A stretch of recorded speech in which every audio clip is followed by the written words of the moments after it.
Welcome back to the Lanterne Rouge Cycling Podcast. LR here with Benji for stage 5 of the Tour de France Femmes avec Zwift. We're in the Vosges from Bar-le-Duc to Saint-Dié-des-Vosges.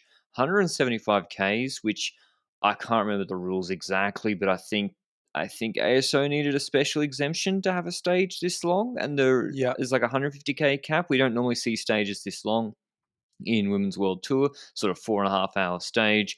It was a bit rolly. There was the intermediate sprint at Charmes with about 60 kilometers left, if I can do maths. There was soft climbs, sort of we're talking 3-4% gradient. The last main one was the Col du Haut des Bois, 1500 meters, 4.2%. It had bonification on it. And then the finish, it was flat. It was a sprint finish, but the finish had a right-hand hairpin with like 1,500 meters to go. Pretty sharp one, descending one, because there's a little rise with maybe 3Ks to go. So the question was, well, this is the problem, Benji. We don't see break formation because the coverage doesn't start for the last 2.5 hours. It's fine, whatever. You don't see it in Paris-Dauphiné either. So it's hard for me to criticize because I don't know what happened. I don't know if DSM and Trek and Jumbo-Visma are shutting down every move. But from my perspective, this sort of long stage, transition stage, if it is one, 18 teams should be trying to get in the break, tooth and nail, because there's realistically, Wiebes, if it comes to a sprint, hot favorite, like literally 75% chance to win. Vos, realistic, like non-delusional chance of winning. Balsamo, non-delusional chance of winning. And then maybe Kopecky, Persico, fine, whatever. But there's 17 other teams here that should be trying to get in the break.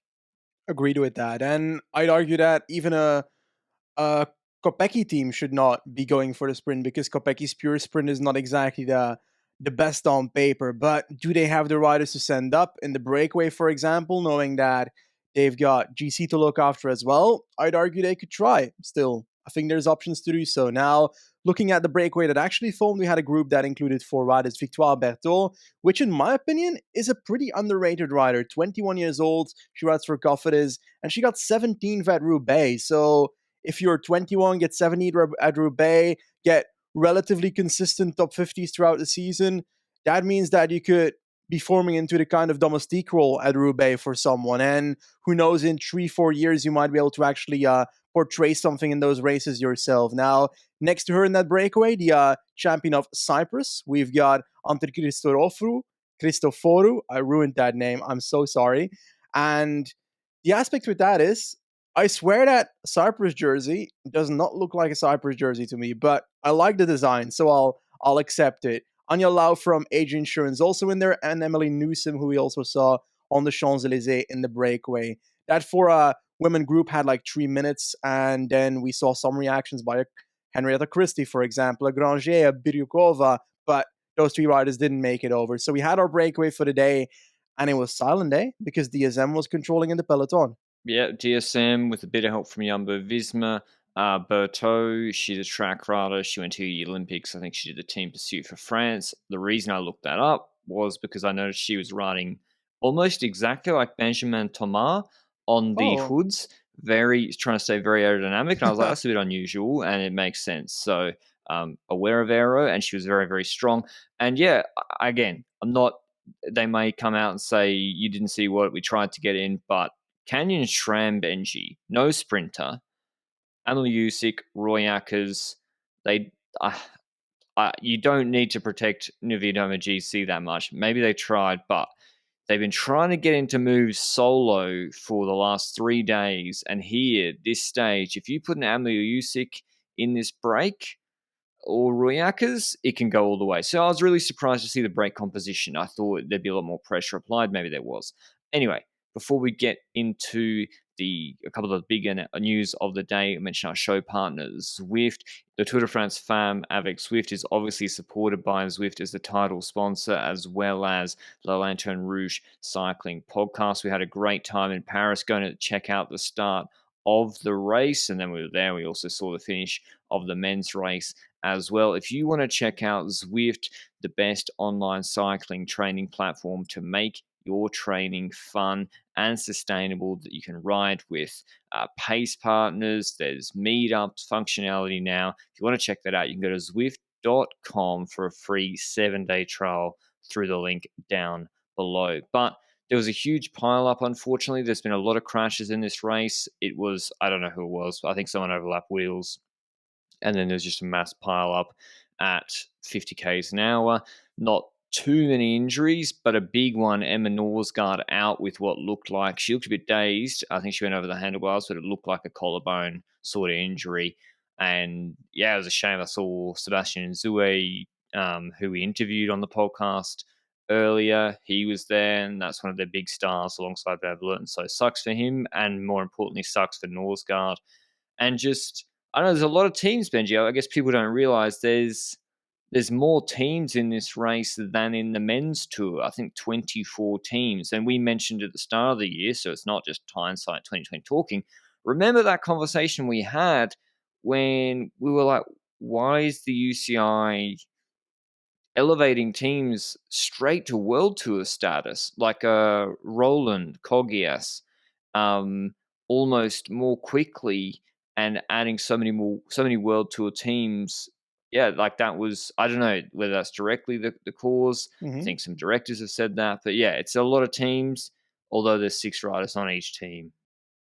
I don't know if that's a hardcore influence into it. I think there's always going to be riders in this race that are less experienced than others, and some riders will express opinions about that and so forth. But in general, I think it's also just the nervousness of the situations that we've had. Today was a different situation, though. Today was the kind of typical crash where someone probably touched wheels and people go down. But in the previous days, it was echelon related. Like, people all want to try and get to the front, and if everybody wants to try to get to the front, then everybody's nervous. And if nobody makes it to the front that wants to get to the front, they might try and find a small gap that might not be a gap, and then it fails, and then people go down. Like that kind of situation. And yeah, there's certainly aspects to it that could be because of inexperience of certain riders, but I think there's also destined to be crashes regardless that are not really a consequence of that in the peloton out there, I dare to say.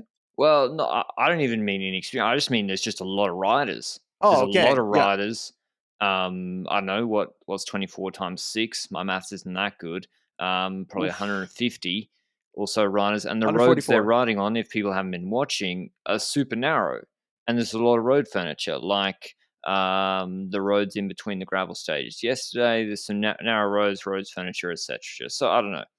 Maybe we'll see next year bigger teams, or maybe we'll see the same.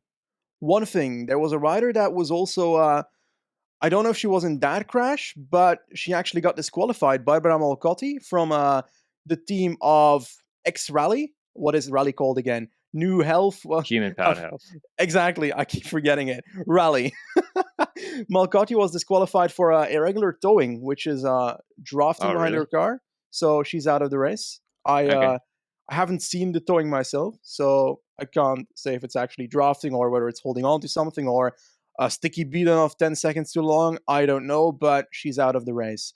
Nonetheless, that's basically it for the moment in the race that was that crash. We saw some riders having trouble coming back. We saw the team radio pop up. We'll talk about that a bit more after the race recap here, when Chantal van den Broek-Blaak said to her Diaz in the car that she was bleeding a lot, whether she could go to the medical car. And then the response was that the medical car is kind of busy with people that can't stand up. And then Chantal was very calmly like, "Okay, I'll come by later." So it's very intriguing to see that play into the stage like this. And yeah, we were basically heading for a sprint, but we had one more thing. We had two more things, right?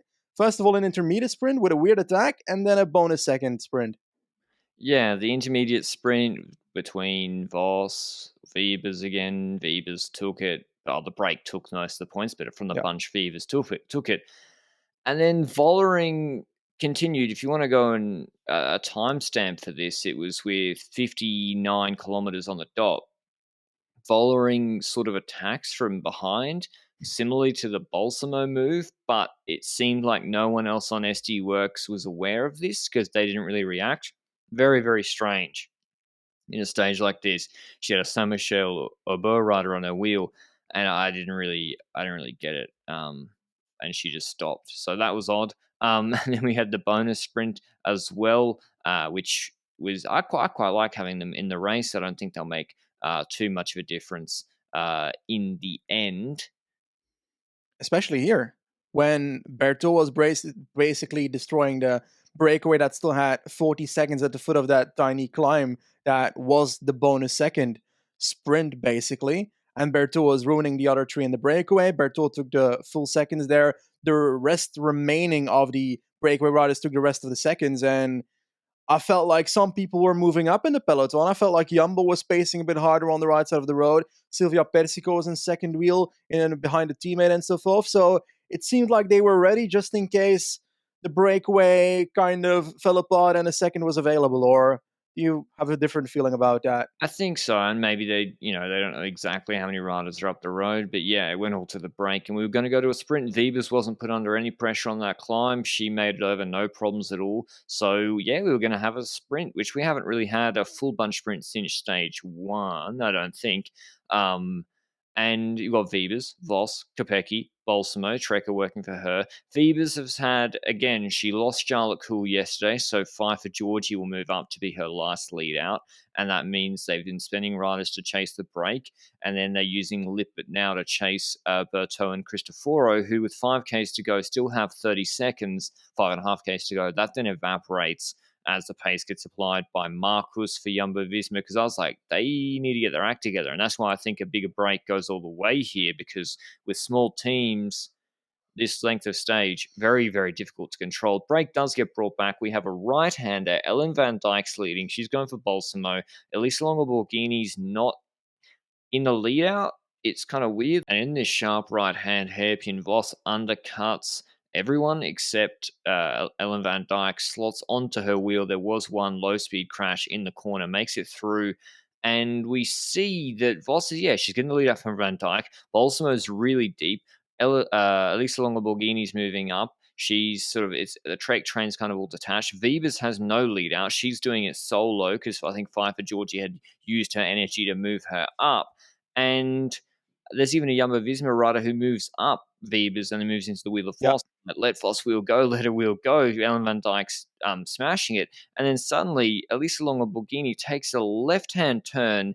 Vos narrowly avoids crashing, and she takes the vehicle diversion, I think it was. Yeah. At 400 to go. And Vos saved a lot of riders and maybe broken bones with just easing off, anticipating that Longo-Borghini might do it. And then we get into a stalemate, 300 meters to go. There's no lead out for anybody. I think it's Barbieri, Vos, Vibes, Kopecki's deep, all wide, and I think Confolieri launches, and then Vibes just absolutely destroys everybody. So that's that's just what happens. Vibes is on another level above. If you want to know her numbers on Strava, I think on stage 1, she did for 15 seconds 950 with peak power 1200. I think she does 1250 no problem, and 5 seconds was 1120. So I'll be interested to see. What I want to compare is that was 80K's first stage 2-hour crit. What will her power look like today? Because it was dominant sprint 4.5 hours. That's what I want to see, but it's not uploaded yet. I agree with that. That's an interesting concept to look into. But by the way, the Longo-Borghini diversion to the left, you're right. Vos saved a lot of riders there by anticipating that Longo-Borghini was going to the wrong end and so forth. But here's my idea. How about we add a lead-out diversion to the last 250 meters of a sprint stage? A road where the lead-out is allowed to go off the road. Quickstep wouldn't be able to win anything if their lead-out wasn't able to get in the way of people. That's half a good Mercury's job. On a serious note, it could have been a dangerous situation. It was probably a dangerous situation, regardless of it not ending up in a crash. But it's good that it ended without any crashes in that part of it. But Wib is indeed very strong. She opens up a gap initially once she kicks away from both Balsamo and Vos, and that gap roughly stays the same to the finish line, kind of expands to the finish line. And Balsamo and Vos are basically sprinting for a 1v1 for a second. And I think Balsamo got second, right? Yeah, Balsamo outlasted Vos, who had to go a bit earlier. Vos third, Barbieri fourth. Van der Duen having a wonderful Oh, Tour de France. Femmes avec Zwift, fifth again. That's her third top 10. Confalonieri sixth, Persico seventh. Persico just seems to not have that top end speed, but her endurance and fitness is outstanding. I mean, she is the definition of climbing sprinter girl. Guazzini eighth, Dronova Bolobolina ninth, and Alexandra Manley 10th. GC still Voss, points still Voss, but the gap narrows to Vibers, who it's tight, 217 to 191. That's tight. Femke Gerritzer on Park Hotel Valkenburg on 8 points on KOM. Julie de Wilde still got youth. And hey, yeah, 19 years old, Julie de Wilde. Can I just like point that out? 19 years old, and she's doing this. Like, damn, she she's came such a good second talent. at the World Like, of London. impressive. Yeah, she got second at Dwars. Like, she's got a good kick in the sprint. I'm surprised that it's been more the versatility that's popped up from her in this race than her sprinting skill. It looks like it's become more than just the sprint that I thought she had at Dwars of London. It's become more, I can get over hills a bit better and so forth. And yeah, big talent. I'm curious what she can do in a few years because right now already in the white jersey of the Tour de France Femmes after 5 stages is pretty big, I'd say, for a 19-year-old. That's for sure. Yeah, she looks good. She didn't do the Ardennes, but she did well in that punchy finish that Voss won on stage 2 or 3. So maybe she does the Ardennes next year. But that was stage 5. Van Vleuten survives another day to recover. I think it was a pretty easy day. And for someone like Van Vleuten, who I'm not sure if you've seen her training rides, some of them are outrageous. Like she does a lot of Ks. This should have been a pretty easy day in the wheels for her, I would think. But yeah, tomorrow's stage from Saint-Dié-des-Vosges to Rochheim, it's really similar again. Like these stages are so similar. 128 k's. It's a bit more climby.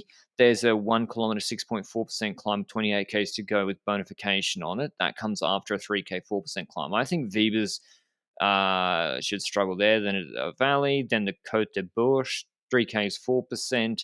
And really, today maybe it was too soft, Benji, but tomorrow, I think if you're the Trek and not Trek, if you're the Trek and Jumbo Visma directors, you cannot accept bringing Vibers to the finish line with that sort of parkour.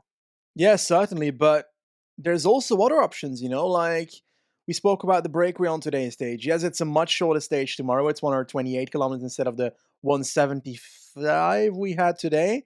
And it's got those like typical parkours where you've got a hill in the last like 10 kilometers where the peloton might say, oh, it's still 10k, let's keep the break at 30 seconds, but then it goes downhill in the last 5 kilometers and they can't close the 20 seconds that's left, that kind of stuff. Like, there are scenarios that I see where a breakaway might possibly win in Rochheim as well. That's how I see this stage as well. But again, it depends on how many teams are willing to attack, how many teams are willing to try a sprint where they're destined to lose from Weavers if it really comes down to a pure sprint in this stage, or how many teams are willing to open up a bit early by making the climbs a bit hard, like you mentioned, the trek and so forth. Now, I don't know, I wanted to bring one thing back to today's stage where I swear for like multiple stages now, I've seen scenarios where Vollering is doing stuff early. I think on one of the first gravel sectors on yesterday's stage, we saw Vollering pace pretty early on. In today's stage, we saw Vollering bring forth Kopecky to the front and towards the end, again, basically do a semi lead out for Kopecky as well. So I don't know, but everything for me points at Momon being the actual leader. But I've also heard stories that say, oh, they don't have a leader. But I clearly see Vollering working for Kopecky today. I've given up trying to understand what's going on or trying to gather a plan. There is no real team plan. From what I can see, Marlon Royce said in the post-race interview yesterday, she said, the idea was to make the race generally hard and for one of us to win. And it happened to be me. So that's the plan. I'm not putting words in her mouth. What Yeah. she said. So It worked. it worked. They won the stage. And Van der Breggen did say before the stage day, I think she said, it takes a lot of pressure off. We're expected to at least win a stage. We're We're probably going to, I think they've taken the attitude, my reading into what I've seen in the race, they've taken the attitude that they can't win, which I would disagree with, given that Van Vleuten had gastro for 3 days, or it was affected by gastro for 3 days. And so they're good enough to get on to come second and third anyway, Mm-hmm. even doing whatever in the early stages, Yeah. because Vollering and Millman are a step above, and it's better to ensure they get a stage win, is my interpretation of it. I would have liked to see them really try to hit Van Vleuten yesterday or the day before. Didn't happen, but, you know, The it is what it future will is. prove it, I guess. The future will prove it if Van Vleuten destroys them by like 8 minutes or something on the brutal mountain stages to come, which is, I don't know. I would say unlikely, but on paper, I don't it know. wouldn't You never surprise me know. either. Well, you never know what can happen. Where artists crash, you never know. I Yeah, don't think you can just.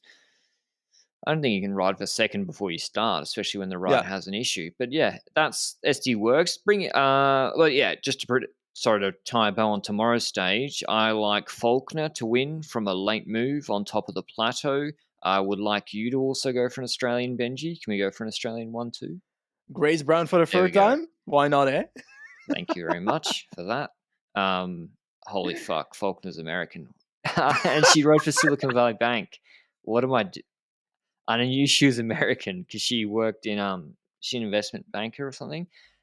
I'm just claiming anyone that speaks English is Australian. Well, anyway, you pick Grace I'm Brown and I Australian pick. now? Yeah, you're Australian now. Don't know why. Jesus. It's a mental blank. Anyway, Uh, Faulkner's going to win. She's going to attack on the plateau. One thing we've seen in these races is on live commentary, or TV rather, an inset of the comments from the directors in the radio. Now, I don't know what technology they're using, or whether it's ASO doing it, or who's doing it. I presume it's ASO, and whether they're trialing it for other races next year.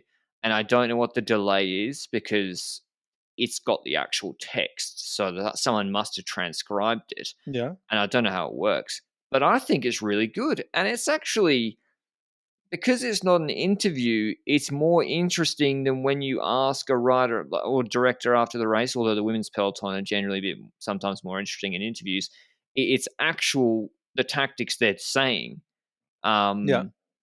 and versus maybe just a nothing quote. So I think they're really good. How would you?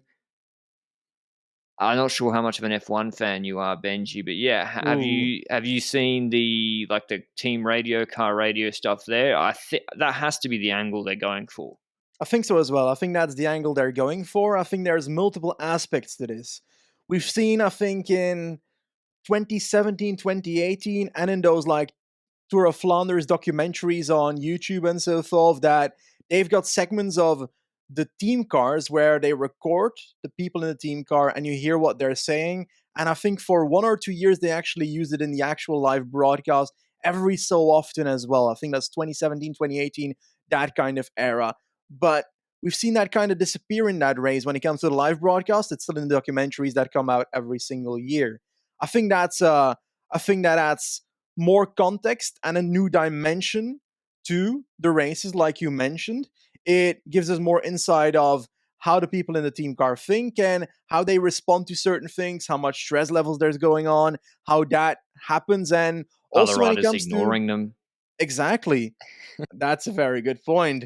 Also, small details like I mentioned it in today's podcast. Chantal van den Broek-Blaak basically called up her team car, asked for the medical car. Medical car was busy, and she said, "Okay, I'll come by later." Those small concepts of like, I didn't know how that worked. Like it's probably logical that she ends up telling her team that she needs the medical car or something, but maybe she should just went to the back of the peloton and puts her hand up, and it worked like that. So I didn't know it needed that team confirmation first to do that stuff. It's all those kind of details that gives more information to people that are viewing the sport and gives more of an idea that there's more going on than just people pedaling on bikes. And I agree with the point you made about the fact that we've got this in the Tour de France Femmes, the team car radio on the screen right now, and we've also got the gravel stage introduced in the Tour de France Femmes, for example.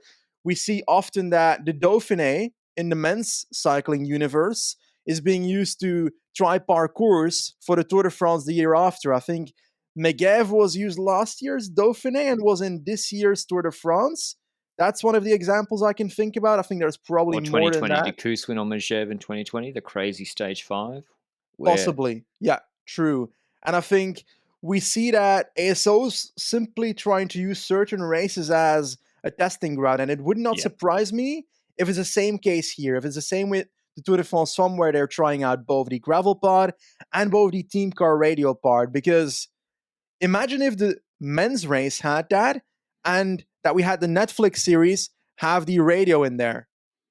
Well, I think maybe they'll have it. No, they 100% will have it in the Netflix series. Okay. They 100% they must have, because Flanders Classics has it on delay in their documentaries, the 1 hour Ronde van Vlaanderen ones.